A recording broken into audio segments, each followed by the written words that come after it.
नाज़रीन ख़बरें नए अपडेट जे सिलसिले खे अॻिते वधाईंदे ख़बर शामिल कंदासीं। मोरो ख़बर शामिल कजदी मोरो सिंध मां जितां सिंधी अल्ताफ़ उमरो जी रिपोर्ट मुताबिक़ मोरो में नाले वारे सूफ़ी बुज़ुर्ग हज़रत गौस अली शाह अल मारूफ़ प्यारो साईं फ़कीर रह जो सालियानो 38 हिकु रोज़ा उर्स मुबारक अक़ीदत ऐं एहतराम सां मल्हायो वियो।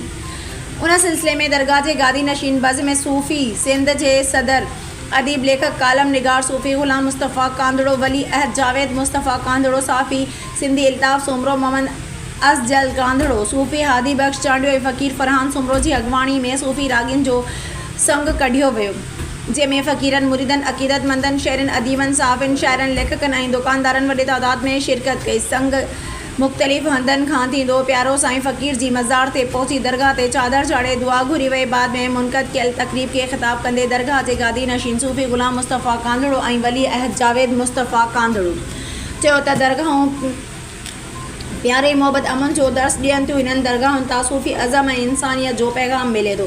हिननि चयो त प्यारो फ़कीर हमेशह इंसानियत जी भलाई बहितरी सुख ऐं सलामत दर्स ॾिनो आहे। हिन जा केतिराई मौज़ा पिण आहिनि ऐं हिन दरगाह तां माण्हू फैज़याब थिया आहिनि। हिन चयो त सिंध ओलियान दरवेशनि पीरनि ऐं फ़कीरनि जी पाक सरज़मीन आहे।